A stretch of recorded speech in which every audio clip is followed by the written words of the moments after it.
두아디라 교회의 사자에게 편지하라. 그 눈이 불꽃 같고 그 발이 빛난 주석과 같은 하나님의 아들이 이르시되, 내가 네 사업과 사랑과 믿음과 섬김과 인내를 아노니 네 나중 행위가 처음 것보다 많도다. 그러나 네게 책망할 일이 있노라. 자칭 선지자라 하는 여자 이세벨을 네가 용납함이니 그가 내 종들을 가르쳐 꾀어 행음하게 하고 우상의 제물을 먹게 하는도다. 또 내가 그에게 회개할 기회를 주었으되 자기의 음행을 회개하고자 하지 아니하는도다. 볼지어다, 내가 그를 침상에 던질 터이요 또 그와 더불어 간음하는 자들도 만일 그의 행위를 회개하지 아니하면 큰 환난 가운데에 던지고, 또 내가 사망으로 그의 자녀를 죽이리니 모든 교회가 나는 사람의 뜻과 마음을 살피는 자인 줄 알지라. 내가 너희 각 사람의 행위대로 갚아주리라.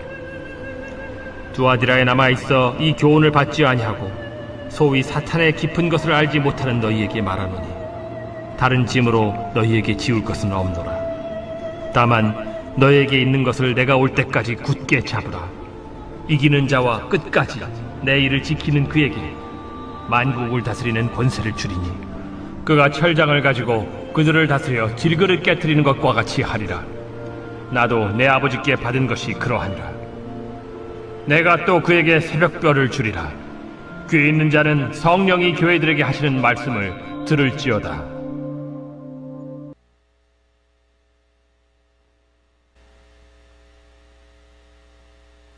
이 본문의 말씀으로 우리 두아디라 교회여 회개하라 라는 제목으로 여러분과 함께 말씀 나누도록 하겠습니다. 지금 수개월 동안 우리 7교회 부분들을 우리가 살피고 있고, 저 개인적으로는 또 이 7교회에 파묻혀 살다시피 그렇게 하고 있습니다. 다른 서신서를 보는 것도, 다른 서신서, 에베소서, 빌립보서, 이런 서신서도 모두 다 교회에 보낸 편지지요. 교회에 보내온 그런 편지라고 볼 수가 있습니다. 그런데 이 요한계시록은 그런 다른 서신과는 좀 다른 그런 어떤 성격의 모습을 보게 되고요. 개인적으로 감동이나 흥분, 또 놀람이 교차하는 그런 대목을 보고 있습니다.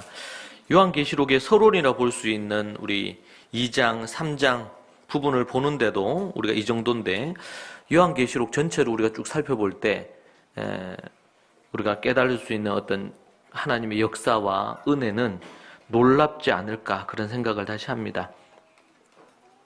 왜 다른 서신과는 달리 이 요한계시록의 7교회에 보내고 있는 이 짧은 글들이 왜 이리 충격이 큰가, 그런 생각을 할 때 바울 서신과 다른 서신에 있어서 그 교회에 대한 칭찬이나 격려, 책망도 있지만 그것이 동일하지만 거진, 그러나 예수님의 이 선명한 메시지와 이 짧은 편지가 주는 그 충격이 더 큰 것 같습니다. 또 저는 요한계시록 계속 보면서 또 다른 충격은 신학이나 아니면 사상, 성경을 해석하는 어떤 부분들, 좀 약간 이 소리가, 쇳소리가 좀 나는 것 같은데요. 조금 조정해 주시면. 여러분 듣기 괜찮으세요? 괜찮아요? 어렵지 않아요? 그래서 이제 어떤 신학이나 아니면 어떤 사상, 성경을 해석하는 어떤 관점, 그것이 교단마다 다르고 또 각양 다른 입장들을 취하죠. 그런데 예수님이 그러한 것 가감 없이 예수님의 말씀이 마태복음부터 요한계시록까지, 마태복음이나 아니면 요한계시록, 이 모든 것이 일관되고 동일하다는 것을 요한계시록 지금 이 말씀을 대하면서 새롭게 깨닫습니다. 우리는 복음서를 통해서 예수님께서 어떤 말씀을 하셨나, 어떤 설교를 하셨느냐, 어떻게 사람들에게 얘기하셨느냐, 이것을 우리가 직접적으로 보게 되죠. 복음서 기자들의 기록에 의해서. 근데 지금 요한계시록을 대하면서 지금 7교회에 쓴 편지는 예수님이 직접 이르시되 직접 말씀하신 말씀입니다.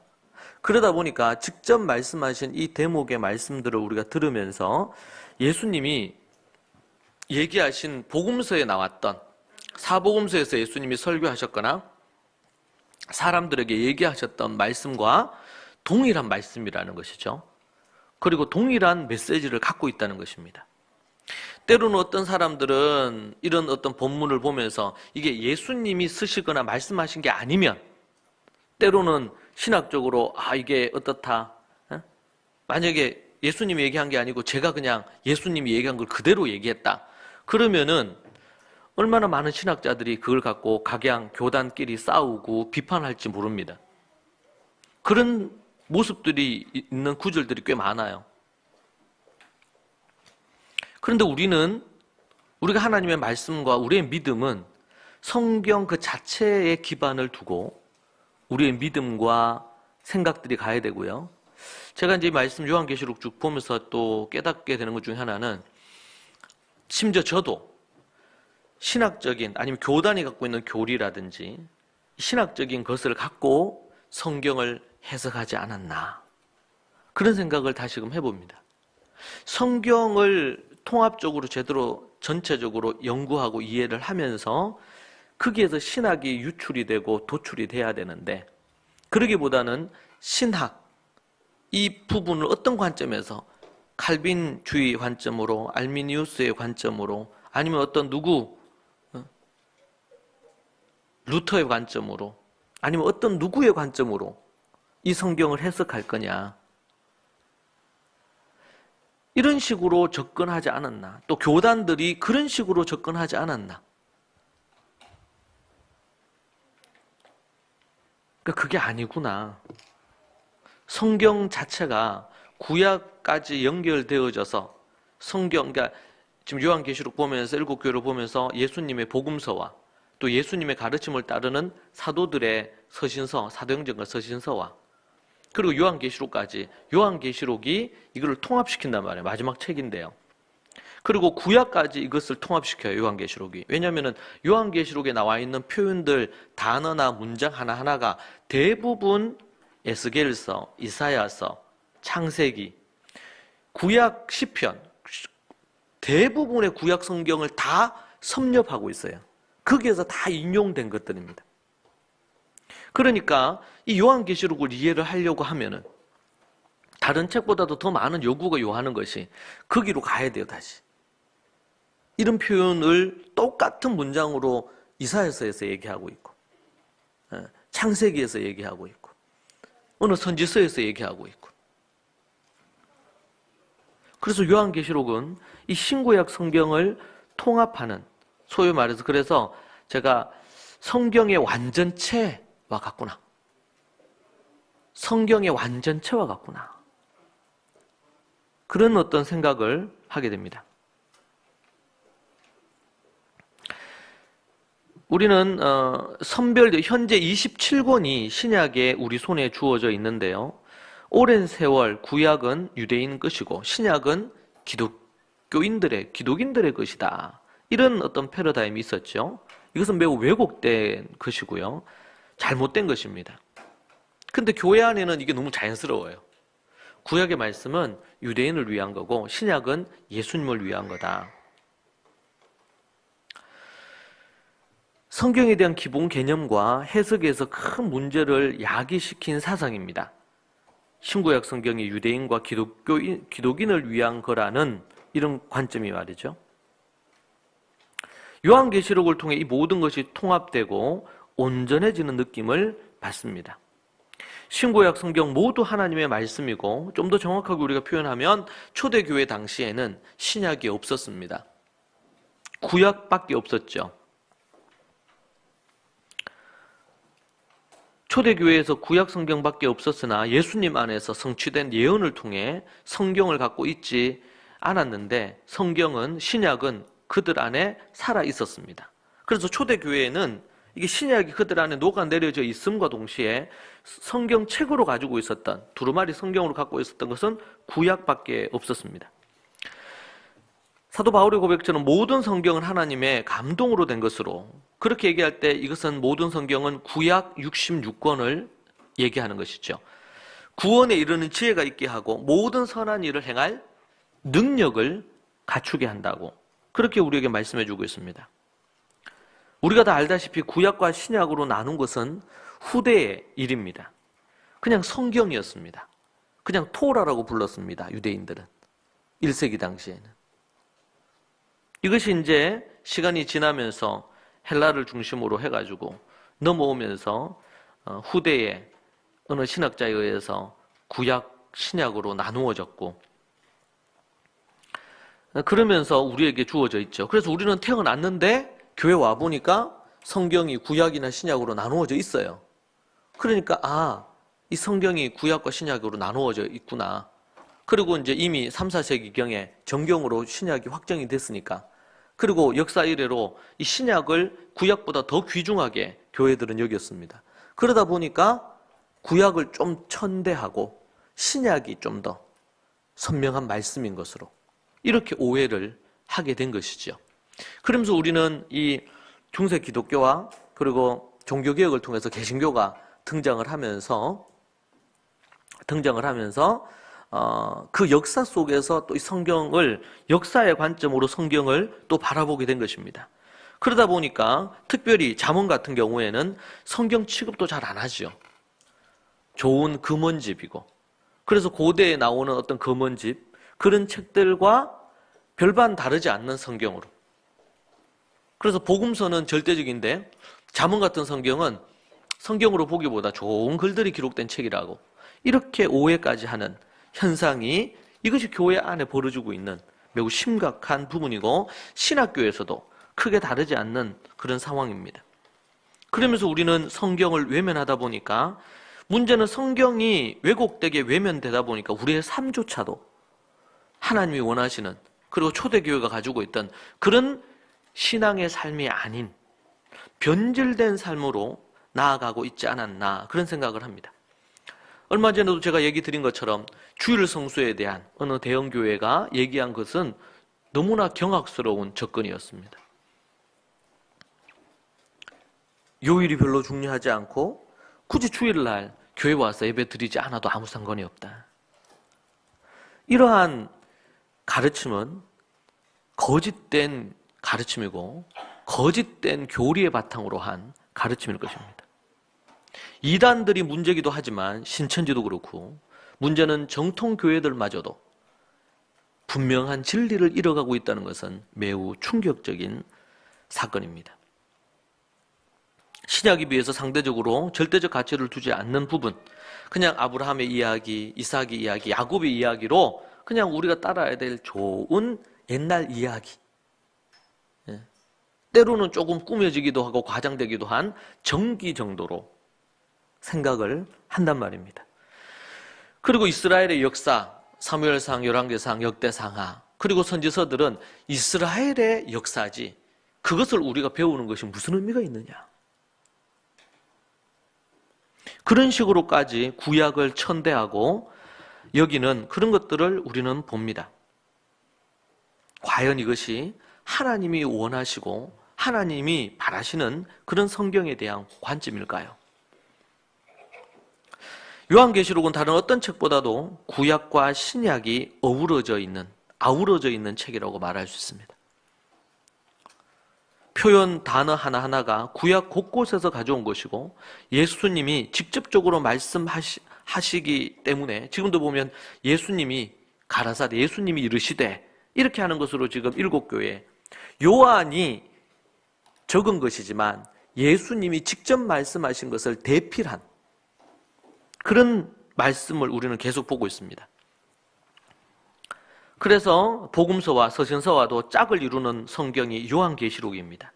요한계시록 안에 나머지 65권의 성경이 어우러져 있음을 깨닫게 됩니다.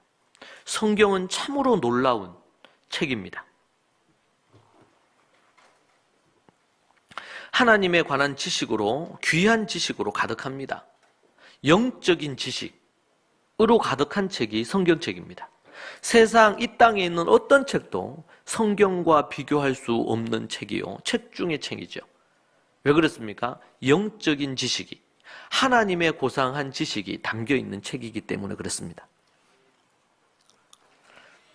올바른 알미나 지식을 갖고만 있어도 놀라운 변화가 시작되고 기적이 일어나는 책이 성경책입니다. 그 성경을 읽고 하야하고 연구하고 묵상하는 것을 통하여 우리는 성경을 연구하여 정확한 본문 이해를 할 때에 감격과 눈물과 회개가 흘러나올 수밖에 없습니다. 매일 세 끼 밥을 먹어야 되듯이 우리는 매일 세 끼 하나님의 말씀을 먹지 않으면 영혼이 죽고 영혼이 쇠약해질 것입니다. 성령의 강력한 역사로 깨닫고 회개케 되고 돌이켜 결심하고 행동하게 만드는 것이 바로 이 성경책이 갖는 위력이고, 그 중에서도 우리가 보고 있는 요한계시록은 말세에 어떻게 되어질지에 대한 예언되어진 책이기 때문에, 현재 일, 장래 일에 대해서 기록된 책이기 때문에 그 파급 효과는 엄청나다 하겠습니다. 이 하나님의 말씀의 지식을 깨닫고 깨달은 것을 지켜 행함으로 나아가는, 그래서 올바른 영적인 지식이 있어야, 그래서 깨달음이 없는, 그래서 예수님이요 복음서에 보면 설교하시거나 말씀하실 때마다 얘기하신 게 뭐냐면 너희들이 깨닫지 못하느냐, 깨달음이 없느냐, 이런 말씀을 많이 하시거든요. 예수님이 지금 비유로 말씀하시고 설교하시고 하시는데 깨달음이 없는 거예요. 깨달음이.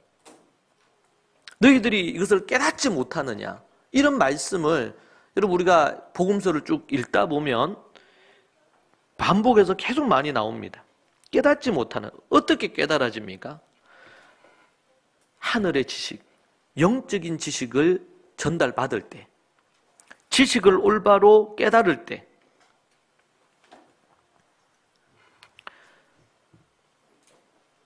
그럴 때 깨달아지고, 깨달아지니까 알미, 깨달음으로 나타나니까 삶의 변화로 나타납니다.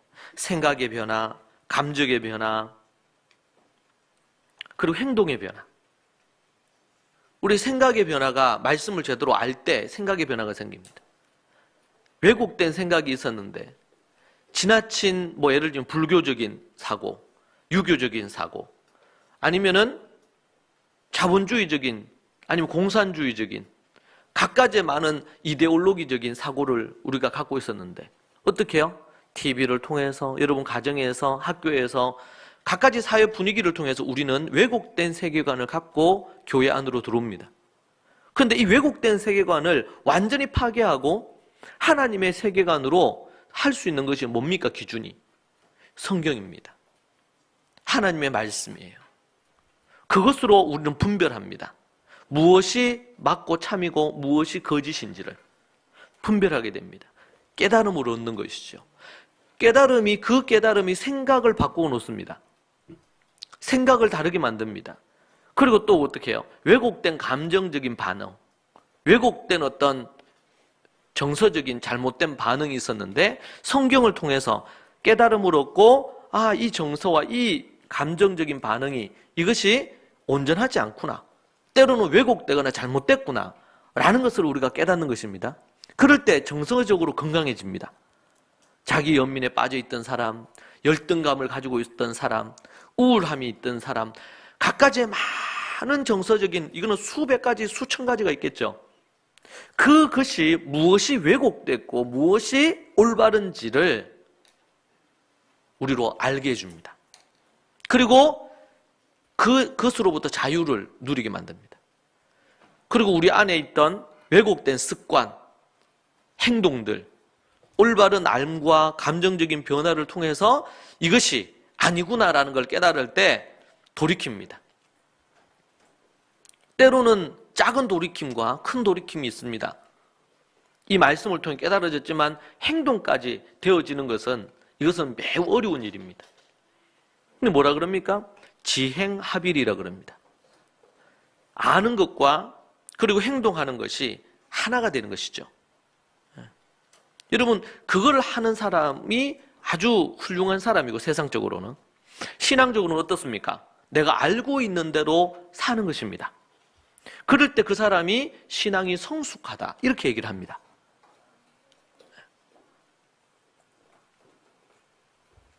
이것을 우리가 말씀의 8가지 중에 마지막 단계에 행하는, 지켜 행하는 것입니다. 아싸 하는 것이죠. 말씀을 지켜 행하는 것까지. 이런 것을 통해서 그 사람의 전 존재, 지, 정, 의의 변화와 영의 이것을 토대로 한 영적인 감각, 세상적으로 볼 때 옳고 그름이 아니고 하나님이 보실 때 선과 악의 기준으로 갖고 우리가 삶을 사는 것입니다. 우리가 선악과를 따먹고 우리가 선악의 기준이 되는 것이 아니고, 그래서 뭐라고 얘기합니까? 내 생각에 나는 이걸 원하는데, 그렇게 자꾸 얘기하는 게 부자, 어리석은 부자는 내가 내일 크게 곡간을 짓고 내가 내 영혼아 안식하고 평안하자, 예를 들면 그렇게 말하는 것입니다. 그러나 주님 안에 있는 사람들은요, 내가 아니고 주께서 원하시면, 주님이 말씀하시면,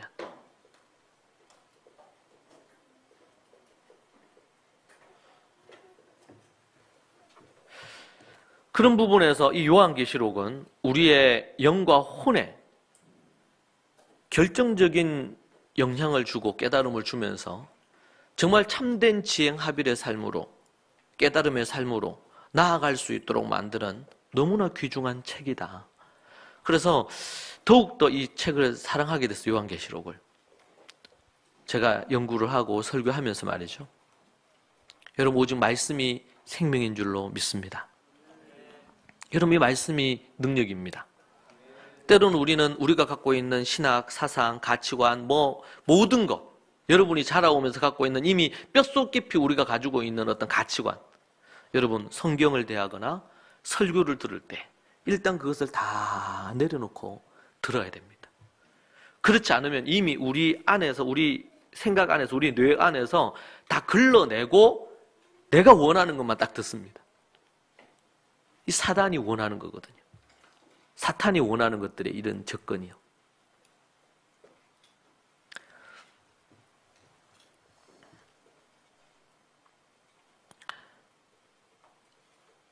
이 장로의 유전과 전통으로 하나님의 말씀을 버린 것을 성경은 우리에게 말씀해 주고 있습니다.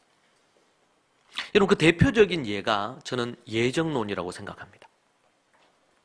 잘못된 이해 중에 하나가 예정론입니다. 한국에서 보통 서구도 그렇지만 기독교에서 예정론이다 이렇게 얘기하면 그전 운명론, 숙명론에 가깝죠. 예. 그러니까 성경을 우리가 정확하게 연구하고 어떤 한 구절은 숙명론처럼, 운명론처럼 느껴지는 구절들도 있습니다. 근데 이것을, 성경을 전체적으로 이거를 봐야 되는데 그렇지 않고, 아니면 한 구절, 아니면은 어떤 의미에서 얘기하는 하나의 한 단어, 여기에 소위 말해서 이게 적용이 돼서 왜곡되게 성경을 해석하는 이런 우를 범할 수가 있다는 것이죠. 마태복음 15장 6절에서 10절을 보면요. 마태복음 15장. 그때 바리새인과 서기관들이 예루살렘으로부터 예수께 나와 이르되 당신의 제자들이 어찌하여 장로들의 전통을 범하나이까? 떡 먹을 때 손을 씻지 아니하나이다. 그들은 이 떡을 먹을 때 이 순서가 있어요. 손을 씻고 이렇게 하는 어떤 관례가 있습니다. 그들 안에. 이것은 성경에 나와 있지 않습니다. 토라에 기록되어 있는 건 아니에요. 그러나 그들의 구전 토라, 그리고 후에 뭐예요? 랍비들이 세칙으로 추가해서 만든 것들, 거기에는 이게 있어요. 이게. 그래서 예수님 당시에는 그 세칙까지 포함해서 하나님의 말씀이라고 여긴 거예요. 그러니까 예수님이 어떤 행동을 하시거나 말씀을 하시면 거기에 이 소위 말해서 오리엔테이션 돼 있고 교육되어 있는 사람들은 예수님이 이상한 거예요. 율법을 파괴하는 것 같은 거예요. 여러분, 베드로가 이방인들과 식사하는 그것이 이스라엘에 아주 심각한 문제가 됐잖아요. 예루살렘 교회에.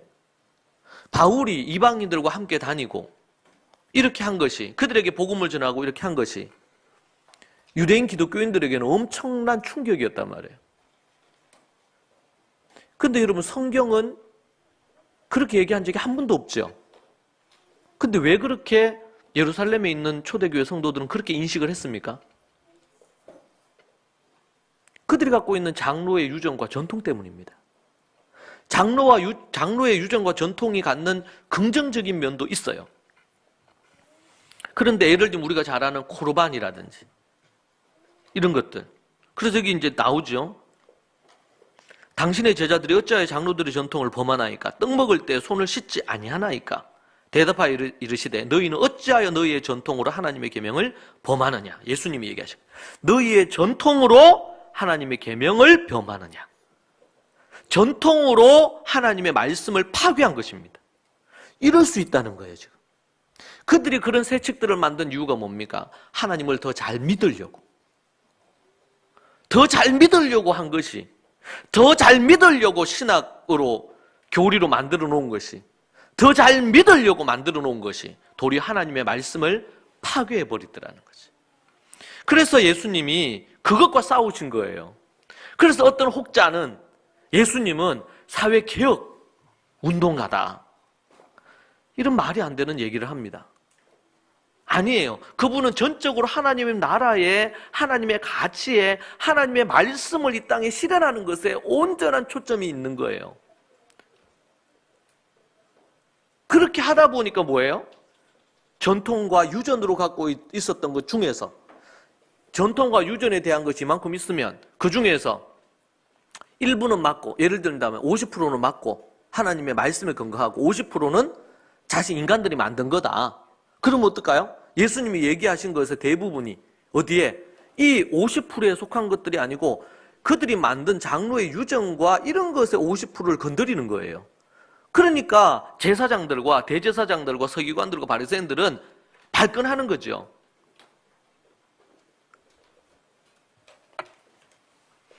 그래서 예수님이 핍박받으시고 그들이 죽이려고 하고, 왜냐면 그들이 붙들고 있던 장로의 유전과 전통을 뒤흔들어 놓으니까. 근데 진정으로 하나님을 믿고 진정한 유대인이라면, 하나님의 말씀을 제대로 아는 사람이면 뭐라고 하는 거예요? 예수님의 말씀이 옳습니다, 이렇게 가는 거죠.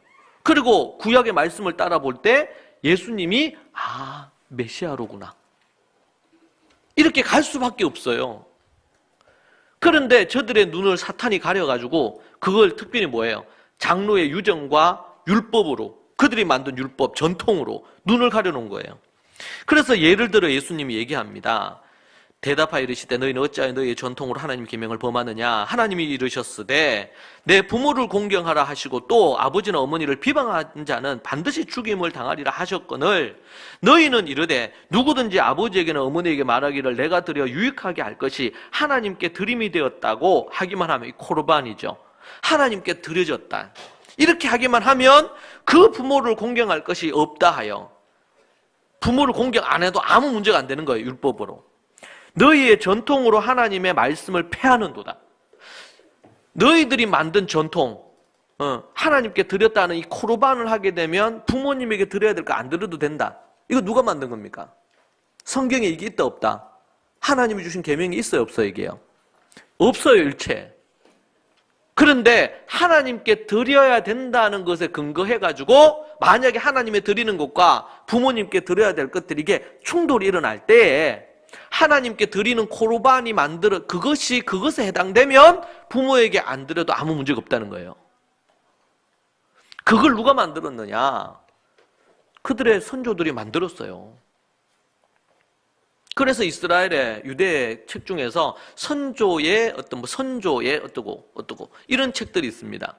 이게 다 어디에 속하는 거냐면 바로 여기에 속하는 것들이에요. 이런 거는 현대로 오면은, 이 시대로 오면요, 우리가 이걸 어떤 것이 이게 있을 수 있을까요? 이런 계명들, 하나님의 계명을 파괴하는, 오늘 말씀이 아주 너무나 강한 표현이죠. 예수님이 강하게 얘기를 하셨어요. 6절입니다. 그 부모를 공경할 것이 없다 하여 너희의 전통으로 하나님의 말씀을 폐하는도다.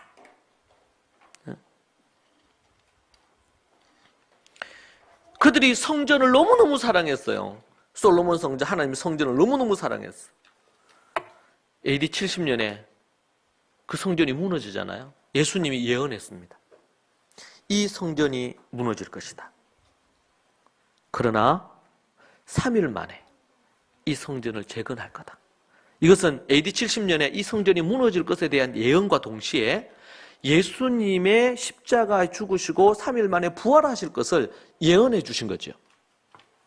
그런데 이 얘기를 들은 다수의 유대인들이 뭐라 그랬습니까? 특별히 바리새인들과 대제사장 무리들이 뭐라고 얘기합니까?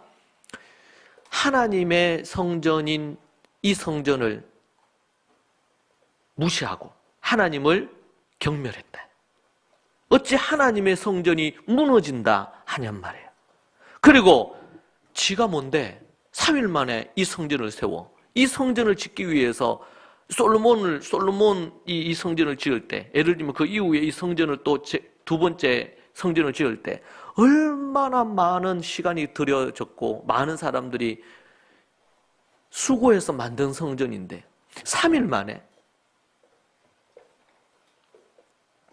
영안이 어둡고 이기적이면서 전통과 유전에 매여 있는 사람들이 취하는 모습이죠. 그래서 하나님은 하나님 자신이 예수 그리스도가 너무 중요하고 그분이 거기에 임하시기 때문에, 여러분 예수님은 성전에 올라가셔가지고 거기에서 장사하는 이들을 막 다 채찍으로 내어 쫓으잖아요. 그때 욕하셨어요. 막 내어 쫓으시면서. 그러면서 쫓아냈습니다. 그러면서 예수님이 이 성전에 대한 이 사랑, 열망, 의분이 가득해서 얘기하시잖아요. 이 하나님의 이 집은 만민이 기도하는 집인데 너희들이 강도의 소굴로 만들었다. 이 성전을 강도의 소굴로.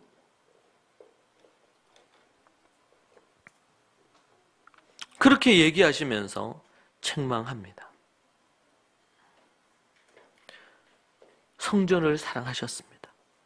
예수님은 성전을 너무나 귀하게 여기셨어요. 하나님의 집을 정말 귀하게 여겼습니다. 건물을 소중하게 여겼단 말입니다. 그러나 그 성전보다 더 본질적인 게 뭡니까? 그 성전에 임하는 하나님의 임재와 하나님의 영광입니다. 그 하나님이 그곳에 계시기 때문에 그 성전이 의미가 있는 것이지, 그 성전 자체, 그 돌모 하나하나 자체가 그것이 의미가 있는 게 아니란 말이에요. 그러나 만민이 기도하는 이 성전이 너무나 귀하단 말이죠. 이곳이 강도의 소굴이 되는 것을 보고 있으실 수가 없었어요.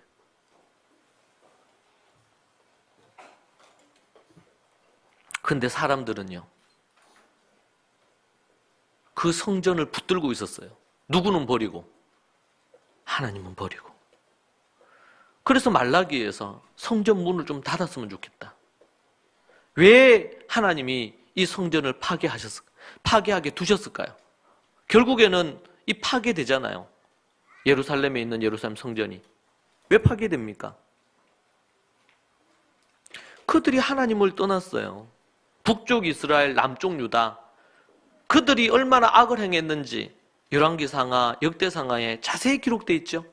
결국에는 북쪽 이스라엘이 먼저 망하고 남쪽 유다도 다윗의 길로 가지 않았습니다. 결국 망했어요.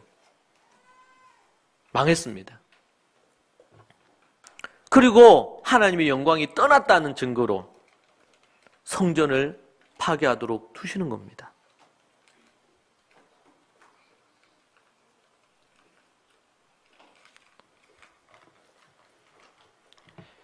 그림자도 중요합니다. 성전이. 이 성전은 하나님의 임재와 예수 그리스도를 가리키는 것입니다.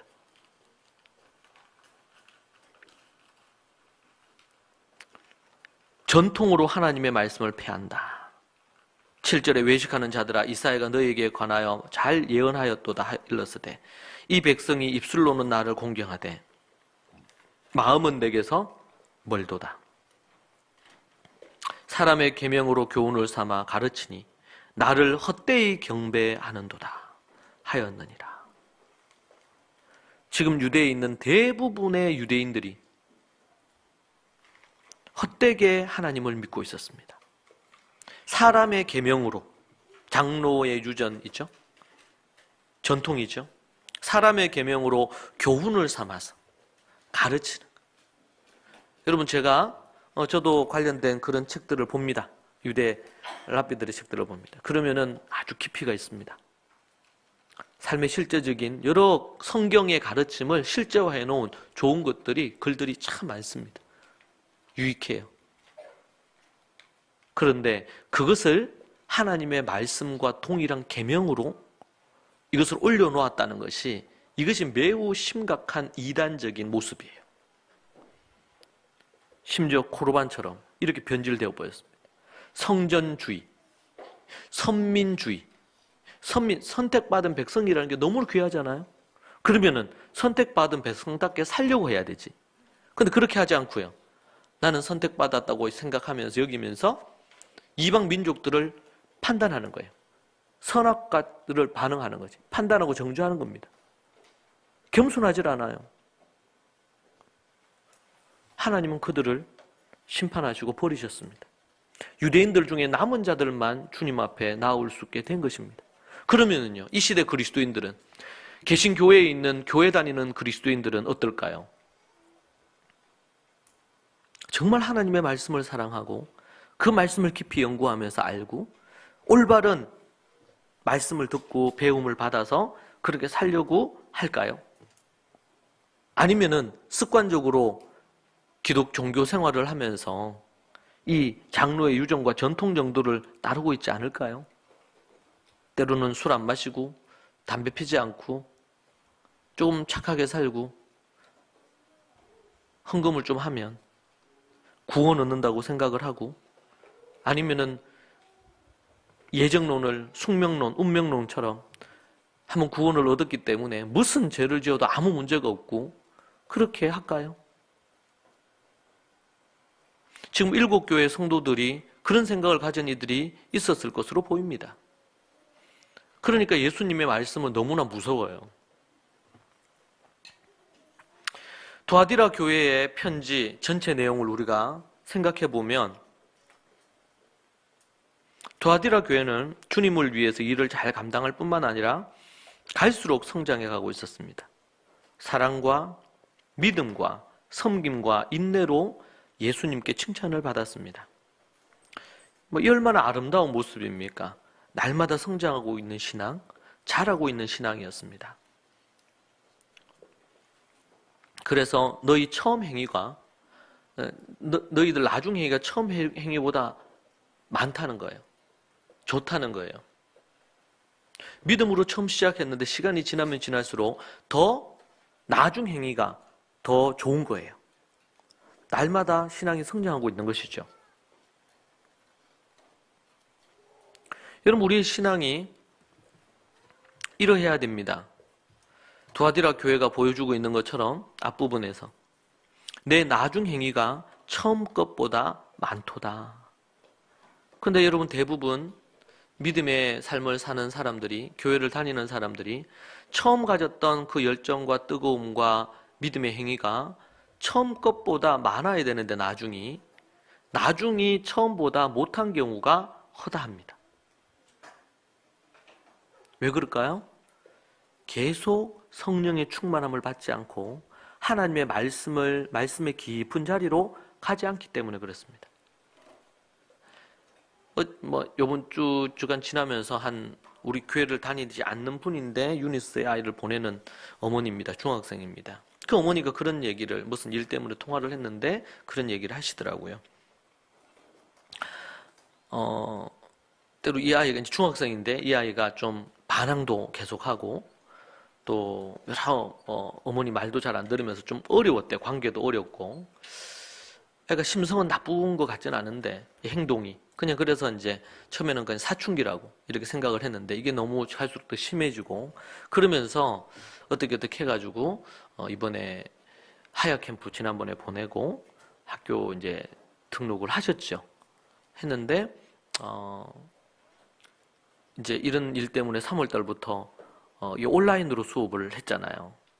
그래서 이제 3월 달, 4월 달, 이제 5월 달 그렇게 해서 이제 3개월째 이렇게 진행하는데, 그 어머니가 하시는 말씀이 애가 많이 부드러워졌대요. 이제 반항하는 게 거진 없어졌대. 지금 학교를 지금 나오고 있는 상황이 아닌데도 불구하고. 그래서 이제 선생님께 너무 감사하다. 매일 말씀을 읽고 하야하고. 그래서 한 1시간 반, 2시간 정도를 애가 매일 그렇게 하고, 또 그러면서 아이가 변해가는 모습을 이렇게 본다는 거예요. 이제 그런 얘기를 들으면서 참 이게 뭐 그런 상황에서 진행이 되는데도 불구하고 그런 일이 일어나고 있구나. 그런 생각을 좀 하면서 하나님 앞에 참 감사하는 그런 부분들이 있었습니다. 여러분, 신앙이요, 날마다 성장해야 됩니다. 앞에 아이의 부분을 설명을 해본다면 그 아이가 그런 식으로 하루에 2시간 가까이를 말씀을 본 적이 일반 학교를 다니면서 없었습니다. 근데 당연히 하나님의 말씀을 대하고 정말 마음이 강팍해가지고 굳은 마음이 아닌 이상, 양심의 화인을 맞지 않는 이상 말씀이 계속 들어가는데 어떻게 예전처럼 반응할 수가 있겠어요? 여러분, 신앙이 계속 성장해야 됩니다. 1차적으로는 마음의 부분이 필요하고 마음이 옥토와 같아야 되겠죠. 또 하나는 계속하여 말씀과 기도로 성령의 충만함을, 그래서 성경은 우리에게 현재 진행형으로 성령의 충만함을 받을 것을 계속 얘기합니다. 말씀이 계속 깊어지고 기도가 계속 더 깊어지고 우리가 아싸하는 삶을, 말씀을 지켜 행하는 삶이 더욱더 깊어지고 아름다워지는 그러한 삶으로 나아가야 되는 것입니다. 계속 자라는 신앙, 계속 성장하는 신앙이죠. 제대로 된 믿음의 길로 들어서야 되고요. 그리고 영적인 컨설팅을 받아야 됩니다. 내 영적인 상태가 어떠한지. 그래서 사탄의 공격으로 내 생각과 감정과 의지나 이런 것들이 어떻게 깨어지거나 왜곡되어 있는지, 이런 것들에 대한 컨설팅을 받고 하나님의 말씀에 근거해서 초대교회의 이 영성과 믿음과 이런 것들을 따를 때에 역사가 반드시 일어나게 되어 있습니다. 변화가 일어나게 되어 있습니다. 세속적 가치로 예수님 믿음 복받고 이런 기복신앙적인 이런 변화와 역사가 아니고 그 삶의 하나님의 말씀의 역사와 그 내면이 강건해지고 굳건해지는, 그래서 하나님의 말씀을 어떤 상황에서든 지켜 행할 수 있는 그 능력이 나오는 줄로 믿습니다. 그렇지 않으면 계속 왔다 갔다 합니다. 바람에 나는 겨와 같은 신앙생활 10년을 해도 20년을 해도 30년을 해도 바람에 나는 겨처럼 신앙의 삶이 삽니다. 그리고 성령의 9가지 열매가 잘 맺히질 않습니다. 사랑과 희락과 화평과 이런 각가지의 많은 열매가, 온유와 절제까지, 그런 열매가 그리스도인들, 그러니까 세상의 소금과 빛으로 드러나질 않는 거예요. 이게 이제 안타까움입니다. 우리 주님의 안타까움이에요. 여러분은 어떻습니까? 처음 행위가, 여러분이 처음 예수님 믿을 때와 지금과 비교할 때 더 성숙해져 있습니까? 더 아름다운 열매가 맺어지고 있습니까? 하나님을 향한 의로운 분노가 여러분 안에 더 끌어오르고 있습니까? 여러분이 갖고 있는 어떤 가치관, 세계관이 성경적인 가치관으로 더 여러분 안에 딱 장착이 돼서 거룩한 삶과 그리고 다른 사람에 대한 사랑의 배려와 그리고 의로움을 향해서 여러분들이 믿음으로 나아가고 있습니까? 사람들의 눈치와 사람들의 어떤 생각과, 사도 바울에게 딱 한 가지를 요구했습니다. 로마에 끌려가면서, 로마에 있으면서도, 감옥에 있으면서도 딱 한 가지 요구받았어요. 너도 같이 제우스도 인정하고 아폴로도 인정하고 황제도 인정하고 신으로, 그러면서 예수님을, 네가 믿는 예수님을 믿으면 안 되겠니? 딱 한 가지를 요구한 거예요. 예수님을 부정하라는 게 아니야. 예수님과 네가 믿는 하나님도 믿되 로마의 신을 함께 더불어 믿을 수 없겠냐. 유일하신 예수님을 믿는 믿음만 버리면 살려주겠다.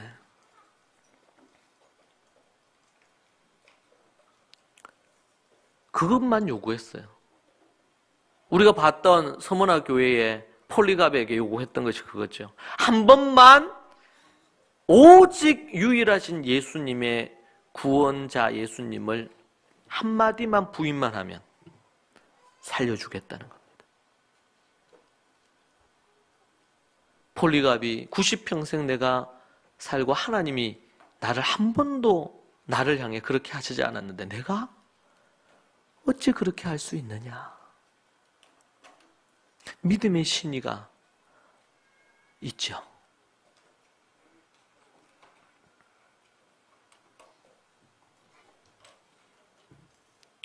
날마다 성장하고 깊어지지 않으면 종교적인 신앙생활을 하는 사람들은 때가 되면 주님 앞에 서는 날 이미 주님을 다 버리고 떠났을 것입니다.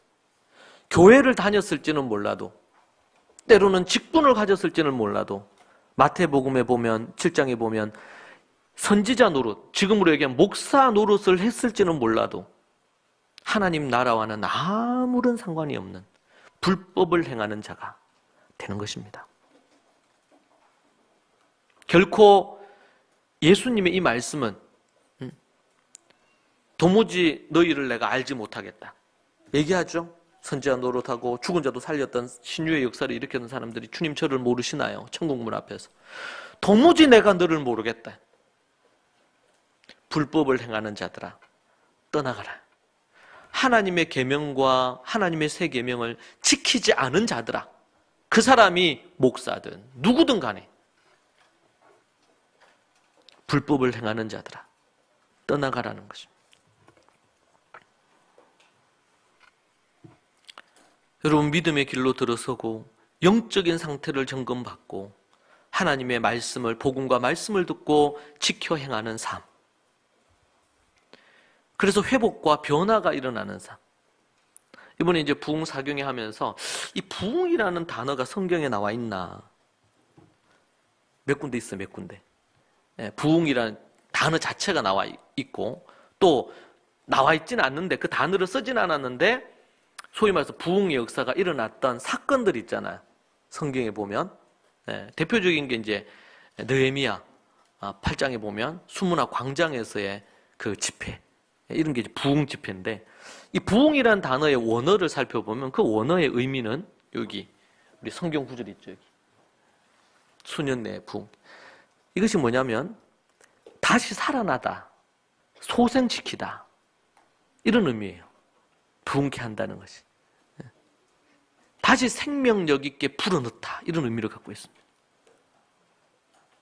그래서 하박국에서 정말 무너져 있고 완전히 폐허가 된, 영적으로도 그렇고 물리적으로도 폐허가 된 이 이스라엘에 다시금 생명력이 넘치면서 소생하는 그 부분에 대한 얘기를 하는 것이거든요.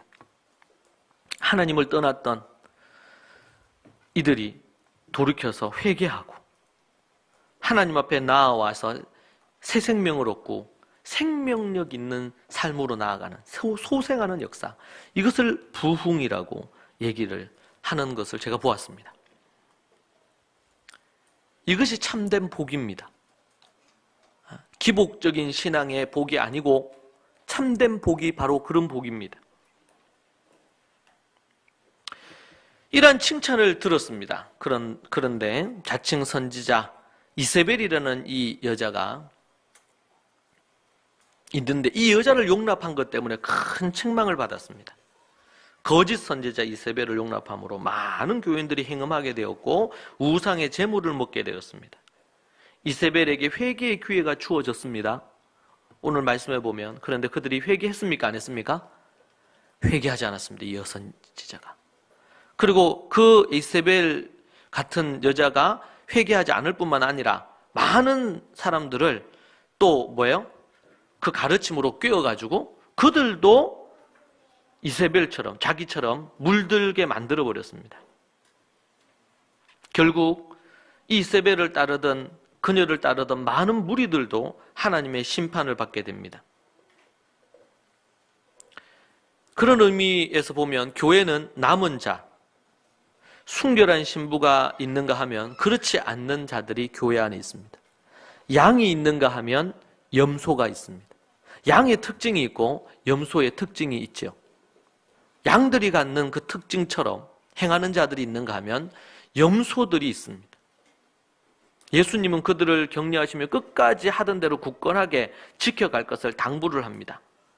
교회 안에는 양이 있고 염소가 있단 말이에요. 세상에는 이리들이 가득하죠.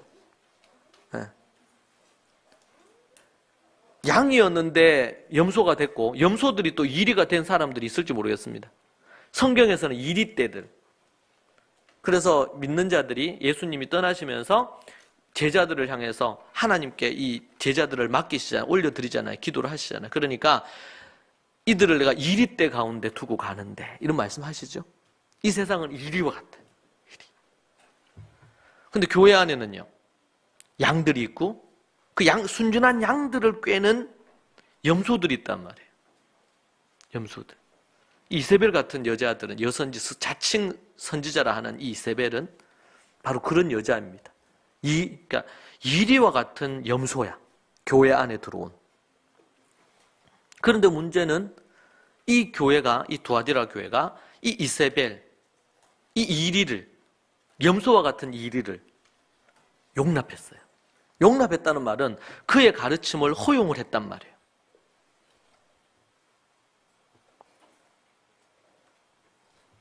그래서 아주 강도 높은 책망을 하시고 끝까지 양으로서 그리스도의 일을 지키고 이기는 자들에게는 다스리는 권세와 새벽별 예수 그리스도를 약속하시는 내용이 뒷부분에 나옵니다. 두아디라 교회가 어디로 가야 할지, 무엇을 해야 할지 그것을 명확하게 보여주고 있는 말씀입니다. 교회의 머리 대신 예수님은 최고의 어떻게 보면 교회 컨설턴트입니다. 지금 두아디라 교회를 너무나 명확하고 선명하게 한마디로 딱 얘기하는 겁니다. 너희들에게 있는 칭찬받을 것들, 그런데 너희들이 갖고 있는 아주 심각한 이세벨의 교훈, 이것을 너희 교회가 회개하지 않으면 안 된다는 겁니다. 너무나 짧고 굵지만 선명하게 컨설팅 해주시는 것이죠. 선지자 여자 이세벨을 교회에서 쫓아내야 됐습니다. 그녀를 따르는 이들은 어떤 출일이 생기더라도 치리해야 됐습니다. 이것은 쉬운 일이 아니었고 다수의 많은 이들이 이세벨의 가르침을 추종하고 있었기 때문에 치명적으로 교회가 치명적인 위기를 맞을 수 있는 상황이었습니다. 그리고 그들에겐 또 다른 숙제가 남아있죠. 삶이 녹록하지 않았습니다. 믿음의 걸음을 걷는 데 있어서 희생과 죽음이 요구받고 있었습니다. 기쁘고 즐겁게 이 길을 간다는 것이 쉽지 않았습니다. 그러나 내가 너희 곁에서 지혜와 힘을 주겠다고 말씀해 주시고 주의 영이 함께 하겠다고 약속을 하시는 겁니다. 그래서 너희가 해왔던 그런 처음보다 나중에 더 좋았는데 그런 모습을 계속 유지하면서 가라고 그렇게 말씀하시는 내용이 이게 두아디라 교회에 보낸 편지의 전체적인 부분입니다. 회개할 기회가 주어졌지만 회개치 않는 교회의 어떻게 보면 니골라단과 같이 지도자들, 교회 리더십에 속한 사람들, 그리고 교인들, 그진 칭찬이 무색해져 버리는 그런 책망이 뒤따르고 있는 모습을 봅니다. 우상 숭배, 그리고 음란함, 성적인 타락, 이런 것들이 이세벨의 영향으로 말미암아 교회는 거룩한 신부요, 정결해야 될 교회가 더러워지기 시작했습니다. 그래서 회개할 기회를 주십니다. 회개할 기회를 주었으되 21절에 보니까 자기의 음행을 회개하고자 하지 아니하는도다. 회개할 기회가 주어졌지만 회개하지 않은 것입니다. 그래서 회개치 않는 것이 문제입니다. 회개할 기회가 그 죄를 지은 것이 문제가 아니고 그 지은 죄를 회개하고 돌이키지 않기 때문에 파멸이 그들에게 찾아온 것이고 하나님의 심판이 찾아온 것입니다. 그들에게 어떤 심판이 찾아왔습니까? 오늘 말씀해 보니까 22절 볼지어다 내가 그를 침상에 던질 터이요 또 그와 더불어 간음하는 자들도 만일 그의 행위를 회개치 않으면 이세벨과 같은 여자가 있고 여선지가 있고 그리고 나서 이세벨과 같은 그 여선지를 따르는 무리들이 있단 말이에요. 그들이 회개하지 않으면 큰 환난 가운데 던지고 이세벨은 어떻게 되고요? 침상에 던질 터이요 그랬습니다. 이 침상에 던진다는 것은 어떤 의미입니까?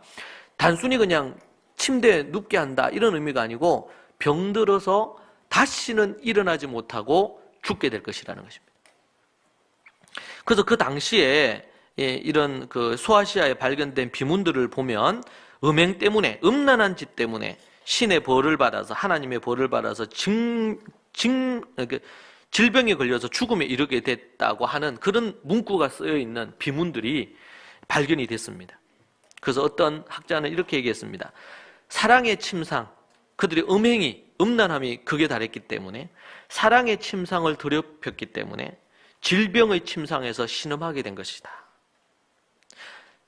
침상은 사랑하는 부부가 사랑을 하는 그런 침상이어야 되는데 그런데 그렇게 하지 않고 악을 행함으로 음란한 짓을 함으로 하나님이 정한 부부의 이 연애 관계 안에서 사랑을 나누지 않은 악을 행함으로 간음함으로 말미암아 그 침상이 질병의 침상이 되었다. 그런 일들은 지금 이 시대에 너무 많죠? 침상을 더럽힘으로 말미암아. 그래서 이세벨의 음란을 꼬집는 어떤 그런 표현이라고 볼 수 있겠습니다. 회개할 기회가 너무 많았는데 경고와 책망과 강력한 회개를 촉구했음에도 불구하고 회개치 아니하고 갈수록 더 악하고 더러운 짓을 하는 것입니다. 23절에 보니까 뭐라 그랬습니까? 23절에 또 내가 사망으로, 여기 죽음, 사망을 언급하는 겁니다. 침상 얘기하고 나서 내가 사망으로 그의 자녀를 죽이리니 그의 자녀는 누굽니까? 이세벨을 따르던 무리들, 이세벨을 따르는 제자들. 예수님 당시에 제자들이 있었죠. 네. 예수님 당시에는 랍비를 따르면서 제자가 되었어요. 침례 요한의 제자. 이제는 예수님의 제자가 됐죠. 근데 지금 이 두아디라 교회 안에 누구를 따르는 거예요? 이세벨, 이 여선지를 따르는 제자들이 있었어요. 이 제자는 어떤 자들입니까? 그들을 표현할 때 뭐라고 표현하면 그의 자녀다. 이세벨의 가르침을 따르는 자들은 이세벨의 자녀들이에요. 이세벨의 자녀들. 이세벨의 제자들을 가리킵니다. 우상 숭배에 함께 동참하고 그 여선지가 말하는 것에 더 큰 영향을 받고 하나님을 따르고 하나님의 말씀 따라 얘기하는 그 두아디라 교회의 목사의 말씀이라든지 아니면은 올바른 가르침을 따르지 않는 자들.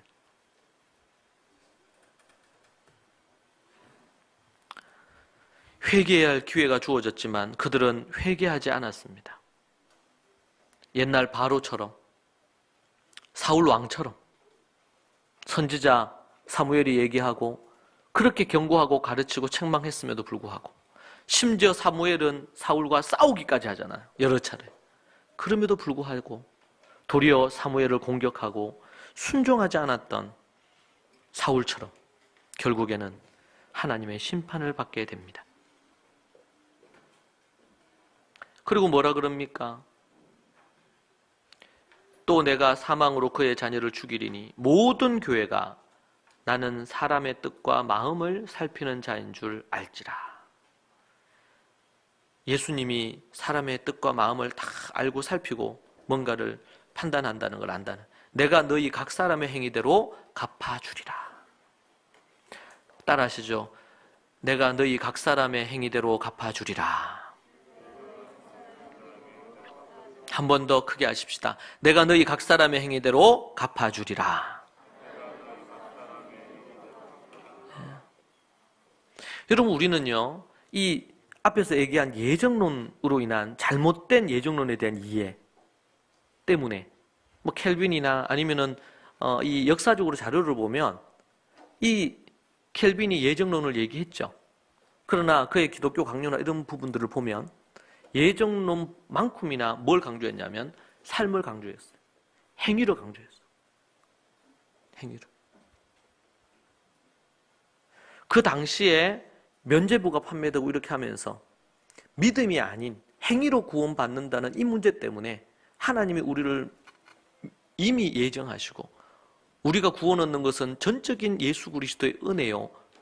그분의 공로로, 십자가의 공로로만, 부활의 능력으로만 구원 얻는다고 그렇게 강조하면서 등장한 것이 뭐냐면 예정에 대한 교리였습니다. 이것은 여러분, 예정론을 모르더라도 성경을 제대로 우리가 알면 우리의 믿음은 성경적인 예정의 의미를 제대로 알게 돼 있어요. 그런데 이 예정론을 그 당시의 배경 때문에 캐톨릭의 타락과 중세 기독교의 타락으로 인해서 그 때문에 믿음을 강조했단 말이에요. 믿음을. 그렇게 했던 부분인데 그 첫 번째 출발점이 루터였죠. 마틴 루터. 제가 마틴 루터에 대해서 이제 공부를 몇 학기를 한 적이 있는데 거기 보면 그가 초기에 심지어 이 야고보서는 성경도 아니라 그랬어요. 지푸라기 서신. 저건 있어도 되고 없어도 되는 책이라고 이렇게까지 얘기할 만큼 루터가 그렇게 얘기를 했습니다. 왜냐하면은 이 야고보서가 정말 행함이 없는 믿음은 죽은 믿음이라고 하면서 아주 강도 높게 믿음이 있노라 하면서 행하지 않는 자들을 비판했죠. 그래서 루터가 처음에 그렇게 얘기했어요. 그런데 이제 조금 시간이 지나면서 루터가 얘기한 그것을 사람들이 받으면서 어떤 문제가 생겼냐면 이제 믿으면 구원 얻는 거구나. 그러면서 행하는 삶을 너무나 안 하는 거예요. 이걸 천시 여기는 거예요. 그러니까 인간은 그럴 수 있어요. 천시 여겨. 그래서 이 루터의 사역의 중반 이후부터는 행하지 않는 그 믿는다고 하는 자들을 향해서 아주 비판적인 글들을 많이 썼습니다. 나중에는 후회하죠. 루터가 이 야고보서가 그런 지푸라기 서신이라고 얘기한 거에 대해서 자신이 돌이킵니다. 그런데 우리는 역사적인 배경을 보면 왜 루터가 그런 얘기까지 하게 됐는지 이해하게 되고요. 그렇게 하기 때문에 그런 영향을 받은 많은 신학자들이 산상수훈을 해석할 때 어떻게 해석합니까? 이거는 지키지 않아도 되는 것으로 해석합니다. 여러분 주석들을 한번 쭉 비교를 하면서 보세요. 제가 봤거든요. 그런데 산상수훈을 얘기하면서 이 산상수훈의 말씀을 지켜 행하라고 강조하는 주석들이 많지 않아요. 지금 그거는 저는 거짓된 주석이라고 생각합니다. 잘못 이해한 거예요.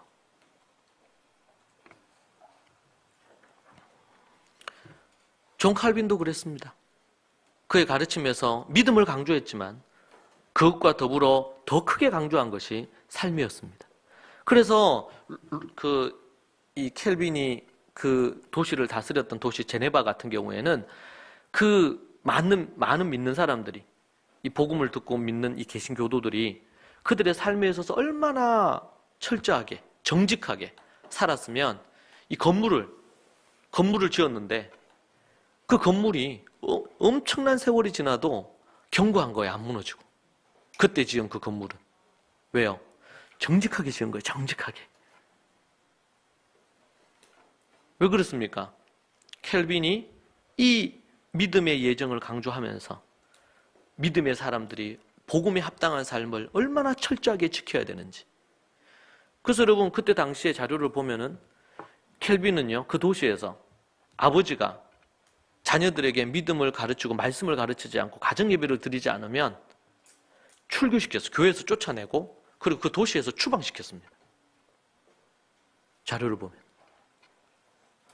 아니 예정으로 믿음으로 구원받은 사람들은 그냥 구원받고 죄 지으면 회개하면 되지 이런 식으로 접근하지 않았단 말이에요. 켈빈이나 루터는. 그런데 나중에 이 켈빈주의자들, 켈빈을 따른다고 하는 주의자들이 나타나면서 뭐 어떤 거냐면 신학적으로는요 하이퍼 칼비니즘이 있어요. 초 칼비니스트들이죠. 초 칼빈주의자들. 이들은 어디까지 가냐면 기도를 하는 것은 잘못된 거다. 하나님이 알아서 역사하시는데 인간이 뭘 해달라고 기도하는 것은 이것은 인간의 뭔가를 내세우는 거기 때문에 이것은 잘못된 거다. 그래서 뭐 없애냐면 기도 모임을 없애는 거예요. 그런 식으로 변질이 됐어요. 칼빈의 가르침이. 그래서 그것을 하이퍼 칼빈이즘이다. 그렇게 얘기를 합니다. 그게 이단이죠. 이단. 칼빈 주의에서 나온 이단이에요. 참으로 안타까운 일입니다. 성경은 성경 그대로. 오늘 보세요. 교회 안에 있는데 이세벨의 가르침을 쫓았던 사람들, 그를 이세벨의 자녀라고 했죠. 그리고 사망에 이른다 그래서 사망에 이르는 단순히 그냥 죽는 걸 얘기하지 않습니다. 영원한 지옥 불모에 떨어질 것이라는 거예요. 모든 교회가 예수님이 사람의 뜻과 마음을 살피는 줄 알미라. 그래서 뭐예요? 각 사람의 행위대로 갚아주겠다. 그 사람이 진정으로 거듭났는지 뭘 보면 안다고요? 열매를 보면 안다고 그랬습니다. 예수님께서. 이 열매는 뭡니까? 그가 어떻게 행하는지를 보고. 우리가 믿음으로 구원을 얻지만 그 사람이 진정으로 거듭난 믿음의 사람인지는 그들은 뭘 보면 알까요? 행위를 보면 압니다. 그러니 이 행위대로 갚아주겠다. 그들의 행위 열매가 없기 때문에 예수님이 얘기하죠. 그 나무 뿌리에 도끼가 꽂혀 있다 지금. 놓여 있다. 왜요? 찍어서 버리겠다는 거예요. 그 나무. 왜? 아무 열매가 안 맺히는데 몇 년이 지나도록 뭐 기름도 주고 하고 했는데 열매가 안 맺혀. 그러면 어떻게 돼요 나중에? 그것을 찍어서 땔감으로 쓰는 게 낫지. 거기에 계속 투자하는 게 의미가 없잖아요. 우리가 믿는 것과 행하는 것, 이것은 결코 분리될 수 없는 동전의 양면과 같다 그랬습니다. 행함이 없는 믿음은 그래서 죽은 거예요. 의롭게 행하면서 예수님을 진정으로 믿지 않는 자들 또한 구원에 이르지 못하지만 믿노라 하면서 행함이 없는 믿음은 그것은 헛된 것입니다. 구원에 이를 수 없는 믿음입니다. 여러분 이 부분이 해결이 안 되면 지금 7교회 이 편지를 그대로 받아들이기가 매우 어려울 거예요. 왜냐하면 지금 교회를 향해서 편지를 쓰는데 그냥 단순히 그냥 경고 정도가 아니란 말이에요. 지금 아주 강도 높게 얘기를 하시죠. 이게 또 사도 요한의 얘기가 아니고 예수님의 직접적인 지금 말씀이라는, 예수께서 이르신 거잖아요. 예수님께서. 그러하기에 더 그렇습니다. 두아디라 교회는 이 교훈이 팽배했던 것 같아요. 24절에 두아디라에 남아있어 이 교훈을 받지 아니하고 소위 사탄의 깊은 것을 알지 못하는 너에게 말하오니 다른 짐으로 너에게 지울 것이 없노라. 그렇게 강하게 얘기하고 나서 예수님께서 남은 자들을 생각하셔가지고 24절에서 다른 짐을 너에게 지우기를 원하지 않는다. 더 이상 뭘 행하라고 얘기하지 않겠다는 겁니다. 그러면서 얘기하시죠. 25절 다만 너에게 있는 것을 내가 올 때까지 굳게 잡아라. 앞에 얘기했던 거 5가지. 너희들의 행위, 하나님 나라를 위해서 봉사하는 일, 행위, 또 뭐예요? 또 뭐 있죠? 그게 5가지. 사랑, 사업 있었고 사랑 있었고 또 믿음, 인내 있습니까? 인내. 또 뭐 있죠? 하나 더 있는데 섬김. 너희들이 갖고 있는 이 부분을 계속 끝까지 그 일을 하라는 거예요. 끝까지. 주님 오실 때까지, 아니면 자신의 생이 끝날 때까지 끝까지. 어떻게? 처음보다 낫게, 나중에 훨씬 더 좋게. 여러분 하나님께 지금 앞에서 칭찬하고 그리고 나서 소위 말해서 샌드위치적으로 기록을 하고 있는 것 같아요. 칭찬하시고 그리고 나서는 그들에게 이세벨의 교훈에 대해서 그걸 따르는 교회 성도들을 향해서 아주 강도 높게 죽게 하겠다, 침상에 던져버리겠다, 이런 얘기 하시고 나서 마지막에 뭐 얘기하십니까? 계속 그 일을 하라는 거예요. 그 일을 계속 해왔던 남은 자들은 계속 그 일을 하고, 이세벨에 속했던 사람은 뭐 하라는 거예요? 회개할 기회를 줬는데 회개를 안 했어. 속히 회개하고 돌이켜가지고. 예수님은 뭘 원할까요? 두아디라 교회에 있는 성도들이 몽땅 다 회개하고 돌이키기를 원하겠죠? 심지어 이세벨 짓을 했던 그 여자도 돌이키기를 원합니다. 심지어 두아디라에 있는, 도시에 있는 모든 사람이 예수님을 믿고 두아디라 교회로 와서 회개하기를 예수님은 반절히 바래요. 모든 사람이 구원 얻기를 원해요, 예수님이. 그런데 그것은 본인들의 선택입니다. 자신들의 선택한 것에 대한 행한 대로 갚는 거예요. 행한 대로 뭐 하겠다? 갚아주겠다. 할렐루야. 네? 여러분, 우리가 믿음으로 행한 대로 주님은 그걸 다 아세요. 믿음으로 행하려고 노력하고 애를 썼는데 넘어졌어. 그러면 회개할 기회가 주어지면 회개할까 안 할까요? 그 사람은 당장 회개하고 돌이키겠죠. 그래서 하나님은 상한 심령을, 상한 심지를 끄지 않으시는 거예요. 기회를 주십니다. 1%라도 2%라도 그 마음에, 순전한 마음을 갖고 믿음으로 나아오는 자들을 외면하지 않으시고 그에게 기회를 주시고 구원해 주시고 지켜 보호해 주시기를 원하는 거예요. 그래서 뭐라고요? 내가 올 때까지 굳게 잡으라. 굳게 잡으라. 굳게 잡으라. 계속 붙들고 있으라는 겁니다. 너무나 선명하게 지금 두아디라 교회의 부분을 그냥 어설프게, 야, 너희들에게 사랑도 있고 믿음도 있고 섬김도 있고 인내도 있고 하나님 앞에 거룩한 사업도 일도 정말 많이 하고 보기에 너무 좋다.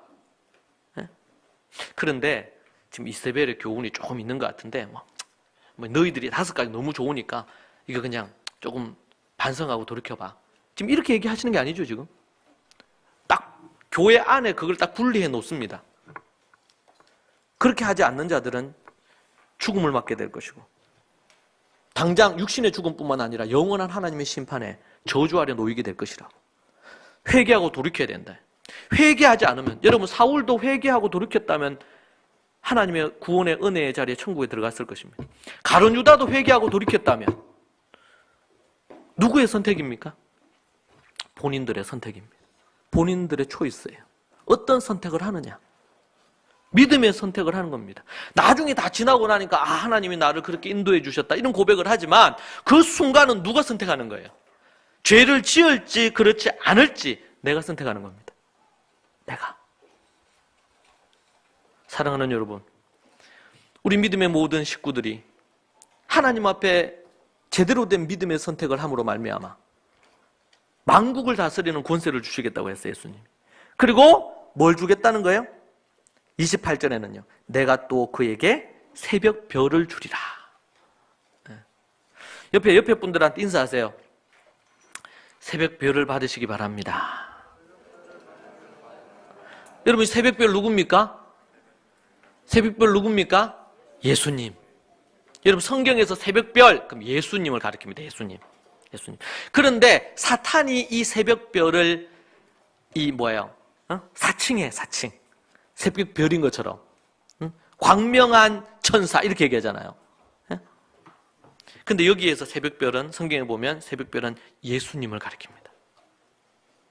회개하고 돌이켜서 믿음으로 그렇게 나아가는 자들에게 만국을 다스리는 권세를 주시고 함께 하나님 나라를, 또 하나는 뭡니까? 그에게 새벽별을 주리라. 아멘입니까? 네. 우리 노년에 계신 우리 어머니들 아멘이죠? 새벽별 받으시고 하나님 말씀 따라 순종하면서 어떤 염려 걱정이 있을 때에도 그때도 어떻게 해요? 예수님께 기도하고 하나님을 의지하면서 노년의 삶을 말씀과 기도로 사시기 바랍니다. 하나님의 놀라운 복이 하나님 나라 이 새벽별 예수님을 얻게 되고 만국을 다스리는 권세를 하나님이 주실 줄로 믿습니다. 우리 그 외에 우리 어린 아이에 이르기까지 우리 모든 이들이 여러분 하나님 앞에 정말 이세벨의 이 세상의 가르침, 제가 금요일 날 설교했어요. 이 시대의 이세벨이 뭘까? 그럼 금요일 날 말씀 못 들으신 분들은 말씀 들으세요. 앞으로 제가 좀 그 부분에 대한 얘기를 좀 더 하려고 하는데 이 올바른 가르침, 알미 너무 중요하거든요. 사랑하는 여러분, 정말 회개할 기회를 놓친 부분으로 살다가 교회 안에 드나들었지만 지옥불에 떨어지는 이들이 우리 가운데 한 명도 없기를 원합니다. 진정으로 교회를 향해 예수님은 회개를 촉구하고 계십니다. 두아디라 교회를 향해서. 여러분, 우리도 하나님 앞에 회개해야 되겠습니다. 정말 하나님 앞에 온전히 하나님만 바라지 않고 세속에 물들어 세속적인 가치관으로 살고 있는 분들이 있습니까? 회개하십시오. 회개치 않고 나아갈 때에 정말 침상에 던져지는 사망의 그리고 영원한 지옥 형벌에 떨어지게 될 것입니다. 여러분이 진정으로 거듭난 하나님의 백성이면 이 말씀을 받아 순종할 줄로 믿습니다. 우리 모두가 우리 어린아이 이르기까지 한 명도 지옥불에 떨어지지 아니하고 새벽별을 받아 만국을 다스리는 그런 권세를 가진 자들이 모두 다 되기를 원합니다. 기도하겠습니다. 살아계신 하나님 감사합니다. 주께서 우리에게 이 귀한 말씀을 주신 것이 얼마나 감사한지 모릅니다. 두아디라 교회에 말씀하신 이 말씀이 우리의 말씀이 되고 우리의 가는 길에 빛이 되고 또 아버지 하나님 등이 되는 줄로 믿습니다. 우리 사랑하는 모든 좋은 가족 교회 식구들 머리 위에 주님께서 예수 그리스도의 새벽별을 허락해 주시고 만국을 다스리는 권세를 받을 수 있는 행함이 있는 믿음의 삶을 살게 하여 주옵소서. 열정을 갖고 열심을 품고 뜨겁게 하나님을 사랑하는 자들이 되게 하여 주옵소서. 예수님의 이름으로 기도합니다. 아멘.